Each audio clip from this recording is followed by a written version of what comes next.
All right, welcome to episode 1, my intro episode. I am so glad to have you here. Welcome. I want this channel to just be like a warm, cozy place for you to come home to and feel like you belong no matter what circumstance you're going through. And so I wanted to give you an idea of who I am so you know who is bringing these ideas. I'm not just some woman, with no qualifications or that you know nothing about. So, my name is Stephanie. I am the founder of NEO Strategic. NEO is short for New Eyes Open, and I have always looked up into tree branches. And one day when I was doing that, so I grew up climbing up trees, and then when I got too old for that to be, cool or feasible, I would sit underneath trees and stare up through the branches and just admire that different perspective that comes from looking up through the branches rather than over at the branches. And one day my mom asked me why I did this, and I said, I don't know. I like it. It's beautiful. It's a different perspective. And it kind of hit me right then, like, it's a different perspective. It's like having new eyes, and new eyes open is a way that I used to describe what it felt like to experience different cultures. So back in college, I worked with the international student group at my college, and I ended up being the one English conversation partner in what was supposed to be a group of 11 English conversation partners that were working with the ESL students in the ESL, English as a Second Language program at the university I went to, UNCW, go Seahawks. And I ended up being the only one in this group, and it was sad at first because I was like, this is such a great experience. Why am I the only one getting to, know all these people from all around the world? And then I embraced it, and I really got to know all the other students, the ESL students from all around the world, and really soaked up the different the cultural norms that they were used to, and saw them experience our culture with new eyes. And it was like seeing their eyes open to a new way of living, and that in and of itself opened my eyes to a new way of seeing my surroundings, the world at large, and my own experiences, because we would exchange ideas and thoughts on just what we believed about different things in the world, and their perspectives helped open me up to new perspectives. And a lot of times it helped me understand and be able to articulate my own perspective better. It didn't necessarily change what I believed, but I have also always been one that's able to have one foot in each world, right? I can understand what someone else is going through and understand where they're coming from, while at the same time holding my own beliefs about whatever situation is going on, or whatever belief or thought process. However, I also that has enabled me to have an open mind and grow as an individual throughout the years. So having an open mind is really big for me, and it's been a necessary skill for me throughout my life, because if I hadn't had an open mind during some of the circumstances and situations I've been in, I would still be very, very stuck. And I do not like being stuck. I think as humans, we're meant to progress, we're meant to move forward. And so having an open mind is key if you're going to do that.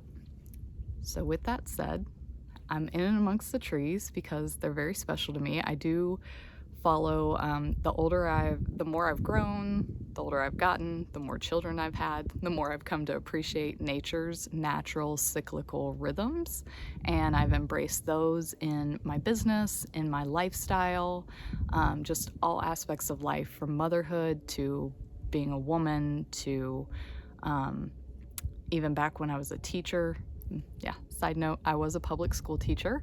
I have a master's in higher education administration, and I now unschool my children. So that is a big part of what I bring to the table whenever I work with parents who are ready to see their own life with new eyes open. And that's a lot of what I'm going to be bringing to this channel. Just different ideas. That's nothing new. There's nothing new under the sun. That is one of my favorite verses in the whole Bible. It's, nothing new under the sun. It's just different iterations of the same things throughout history. I'm pretty big fan of history, by the way, and studying history and having your kids study history and recognize the patterns and how different things have interwoven throughout history and how patterns in humanity have repeated themselves and just in the natural world as well. Side note, lots of side notes. I talk in circles. If you don't like that, you're probably not going to like my channel.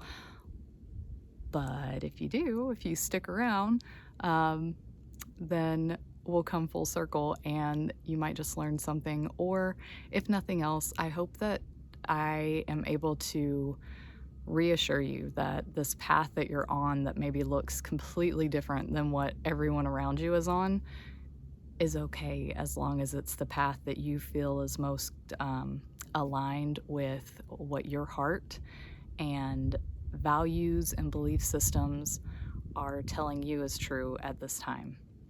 And I hope that also you're able to have an open mind and an open heart so that when it is time to evolve and shift out of maybe what's right for right now into what's right for the next phase of your life. And that can be pretty tough. That's actually one of the main things that I help people with is the transitioning from one phase of life into another. Specifically, some of my favorite people to work with, not that I love all people.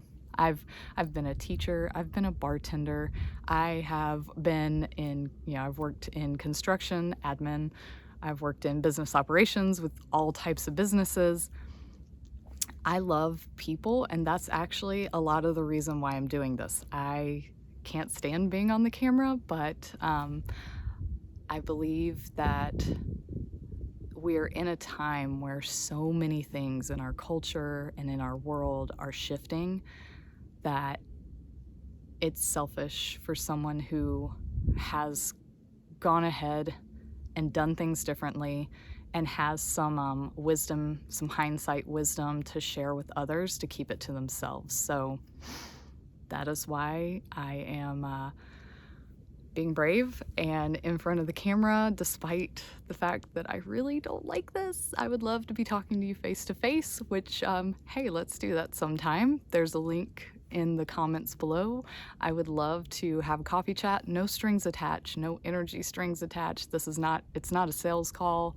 Obviously, if there is something that you need help with and I can be of service, I will offer those services to you. But if it's not something you need, not something you can afford, then it's just a connection call. It's a call to connect with you, get to know what's going on in your world, and whatever I can do to help you in that moment and whatever resources I can point your way, I will.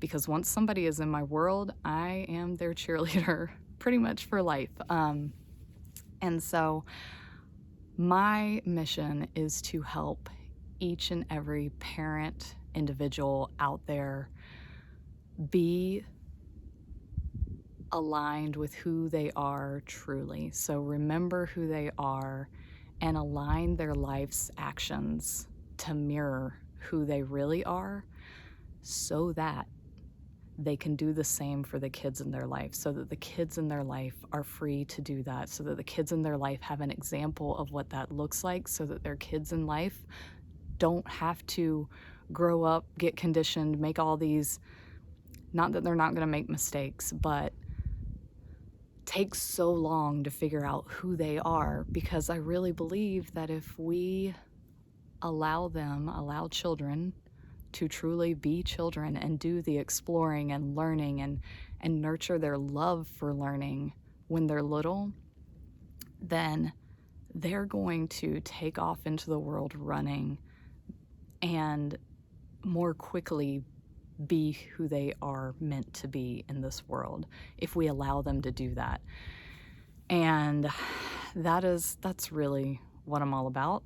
That is why I unschool my girls, and that is why I offer services, coaching, mentorship, and consulting for parents who want to redesign their life to be more aligned with what's true for them, what's right for them and their family, what is aligned with their heart, and what they think is the right direction to be headed in. Public education, in my opinion, government-run public education, is conditioning people towards a 9-to-5 stuck mentality. And if you can relate to that, like I did, then you know it's not usually aligned with where your heart is. I feel like I woke up one day and realized, wait a minute, I am dropping off my children to daycare and paying for somebody else to watch them while I go to school to teach someone else's kids, and I get paid to teach or watch someone else's kids so that I can pay for someone else to teach and watch my kids. What are we even doing this for? And it's like, you know, at the time I was working, I would leave my home at 6:45 and I would get back home at 6:45. And it was exhausting. It was exhausting. You know, I'd get home, it was rush to get dinner on the table, forget doing homework, and I was a teacher, forget doing homework with my kids, get dinner on the table, get baths, get into bed so that we could wake up and do it all over again. And then on the weekends, we're so exhausted and burned out that all we have time to do is like tidy up and prep for the next week and veg out because we don't have energy to do anything else. And it was just sucking my soul dry, in all honesty. Not to mention my youngest, who I had stayed home with my two youngest daughters while they were little, while I was getting my master's in higher education administration, because I thought I wanted to go on and be a college advisor or work with an ESL program like the one I had volunteered with in my undergrad. But about halfway through that program, I realized, wait a minute, I am just preparing myself to work in the same system that I was trying to get away from with public education. And it's just going to be the same exact thing. And yet we had bills to pay, groceries cost money, you know. I had already kind of locked myself into this lifestyle and I couldn't figure out a way out. And so I went right back into teaching because it was the career that I loved the most. I love kids. And in my heart of hearts, I still held this desire to reform public education. Like, maybe if I give it one more try, my effort will help change the whole system. And I truly believe that.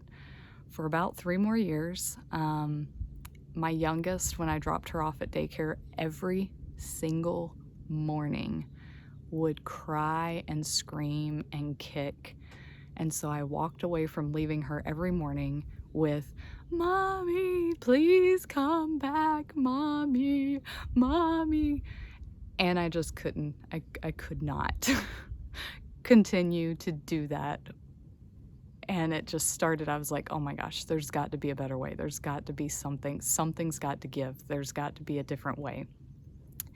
And that just started to play in my mind over and over and over again.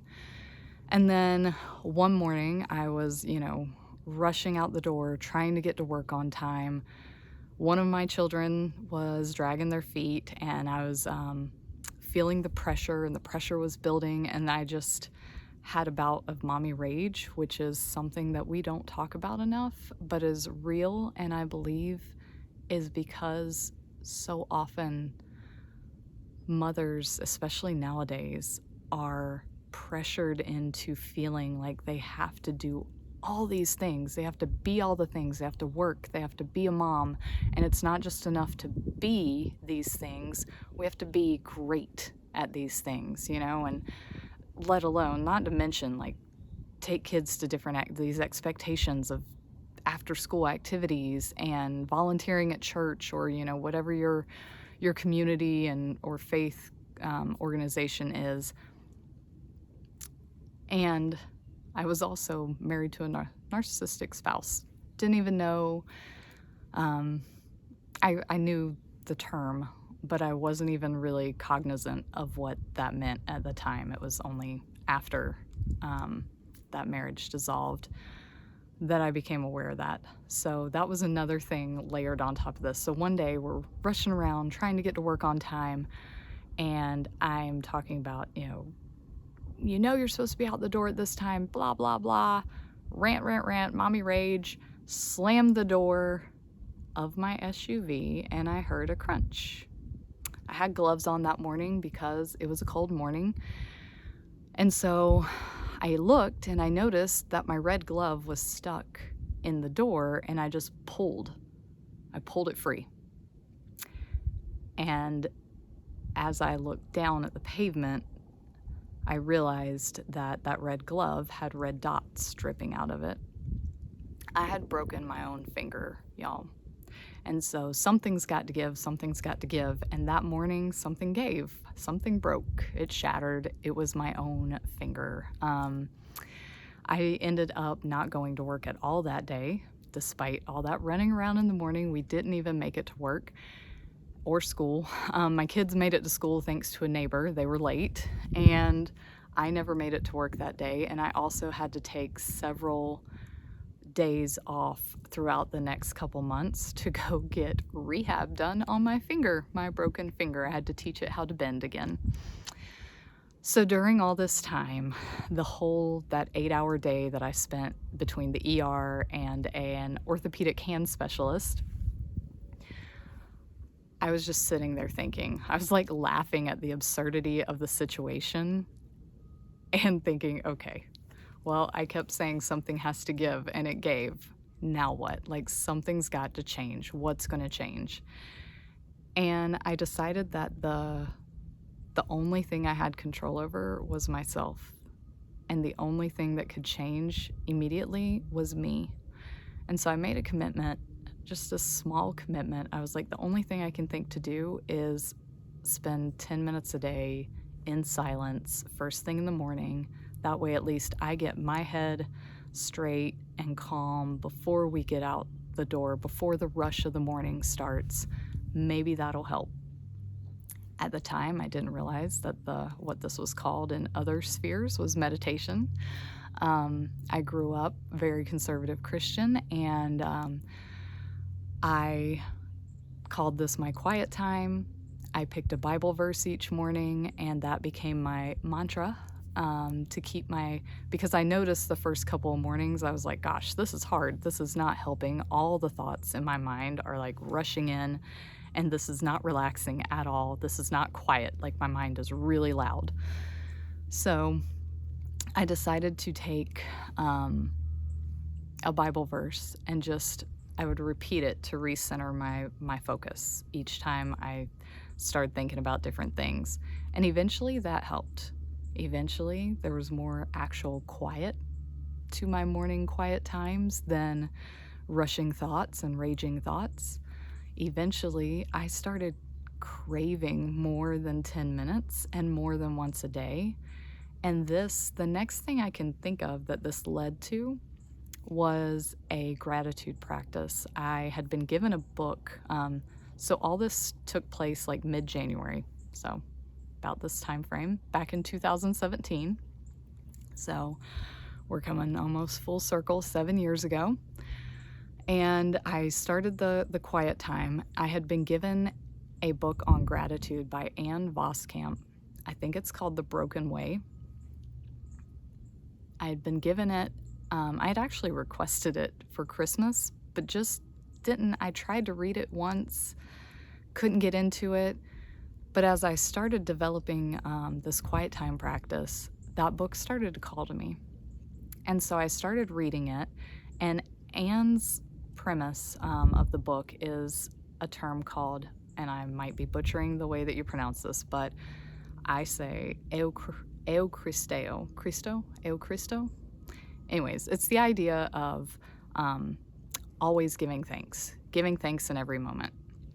And so, the warm sunlight on your face, you're giving thanks for that warmth. You're giving thanks for, if the sunlight creates a little rainbow pattern through your window or something, you give thanks for that color, that moment of, that rainbow that just appeared out of nowhere. The breeze on your face, you give thanks for that. You hear your kids giggle and it warms your heart, you give thanks for that. And Anne encourages you to keep a gratitude notebook and with you at all times during the day. Now, I didn't necessarily do this, but you actually write out each of these gratitudes. Like, I am so grateful for that little giggle I just heard. It warmed my heart. I am so grateful for that rainbow dancing through the window. It made me smile. Things like that all throughout your day. And so I would think these, and then my practice was at night, I would try to record as many of them as I could remember. So that was the second thing I did. And then what happened next was pretty magical in hindsight. At the time, it just seemed like, different conversations here and there. But I was still having this, these thoughts, like something's got to change. I don't want to teach anymore. I really, really, really wanted to teach my own kids. I wanted to stay home with my kids. I wanted to go on more adventures. I wanted to be out in the trees and nature with my children more often. And so one other thing I did was, because I realized that these are the things I wanted, I started shifting my time out of work to focus more on those things. So when we would come home, I would spend some time outside with my girls, even if it was just a little bit. We would go for walks down our neighborhood road, and I would really try to focus on looking at the trees. I wanted to be in nature. There were other houses around. We would go in the direction that there were less houses and more trees, and I would really focus on the trees and the plants, and I would walk at the pace of my children, which was a lot slower than what I typically would take a walk. So learning to slow down, learning to incorporate the things I wanted more of in my life, and actually, put them in my life. Then the next thing that happened were these synchronicities, these cool conversations and opportunities that came up. And through all that, the idea of traveling full-time as a family was an idea that just took hold. And so I began slowly thinking about and researching family gap years and full-time families that travel together, because there were all these places I wanted to see in the world, but I just couldn't figure out how we could ever see them all if we also were tied to one location. So more on that another time. If a family gap year experience is something that is calling to you, I would love to talk to you more about that. Or you can check out, I will be doing some videos specifically geared towards that, and I do have a course that I'm working on creating that goes through the step-by-step, like exactly what I did to decide, okay, is this right for us? Yes. What kind of gap year? Because there's all different ways you can do this. And so if that's something that interests you, maybe put your questions down in the comments. I make sure that I include them in the course. If you're interested in signing up on the wait list for the course, you can go to my website, neostrategic.org, and put your name in there. There will be a form there, and just let me know that you're interested in the family gap year course. And it'll also, I'm gonna give you a little heads up. It doesn't have to be a gap year. It can just be a gap season. No matter how you look at it, It's a family reset. It's a chance to make lots of really concentrated memories with your family, have really great and very rich learning experiences all in one time container. So whether that container is a year long or a couple months long, or if even to start with, all you have is a couple weeks, you can do it. You just have to develop the mentality that this is a gap season, not a vacation. And we'll talk more about that in some of my upcoming videos. And if you don't want to wait for a course, if you want some one-on-one support, if you're just ready to get started, like right now, Stephanie, I need help today, actually yesterday. How can you help me? When can you help me? Working with people one-on-one is what I love to do most, because courses are great. They allow you to go through things at your own pace. You can access them, at 2 a.m. when you can't sleep. But I also have a way for us to work together that is kind of similar to that. So there's two types of coaching I do. I do asynchronous, so at different times, Marco Polo coaching. So if you do wake up at 2 a.m. and there's something that you really want to talk to somebody about and you just can't get it off your mind, you can shoot me a Marco Polo video. And when I get up and start my workday the next day, I will watch your video and I will get back to you and we can correspond back and forth through video. I love video because we can see each other's expressions, and I think it just creates a better connection than talking on the phone or, walkie-talkie. I thought about doing Voxer style, like back and forth coaching that way. But I like the idea of video. I love to see people's eyes. I love to see their expressions. If you talk with your hands like me, I get to see like more of the animated or not animated way that you're talking about something, and that helps me understand how best to respond to you. And the other way to work with me is we can set up a time during normal business hours to talk to each other one-on-one via Zoom, and so actually have a video chat together. So those are the two ways that you can work with me. I also know that a lot of my audience are people that are still feeling stuck in a 9-to-5 type lifestyle, very typical lifestyle, and so my working hours are different than that. So I can accommodate different time frames. I do have a couple of days I do early morning coaching and a couple of days I do evening coaching, and then a few hours on one Saturday a month, that if Saturdays work best for you. And I've done that because I'm working around my schedule. My whole philosophy is that we are meant to design a life that works best for whatever season we're in right now. And the season I'm in is single motherhood. I am looking to start traveling again, and so while I'm traveling, it'll be easier to talk to you guys early morning or late evening, and that one Saturday that I've talked about. And I'm also unschooling my kids. And so unschooling is not just, like free for all. The kids aren't supervised and aren't being parented. I am a present parent. We work on projects together. We go on learning adventures together. And so that's typically what I'm doing in the work day. And then I split up my work day to fit in where it can throughout the week. And if you would like to know more about how to set up your lifestyle that way, well, that's one of the things we can talk about during your coaching sessions. All right. If you have any comments, any questions, if this resonated at all, if you're like, heck yeah, I'm ready to live a different life, please leave a thumbs up, like this video, subscribe to the channel, share it, and leave a comment.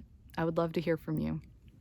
Thanks so much, and until next time, I hope you're well, get outside, enjoy nature, pay attention to the people in your life, and just be.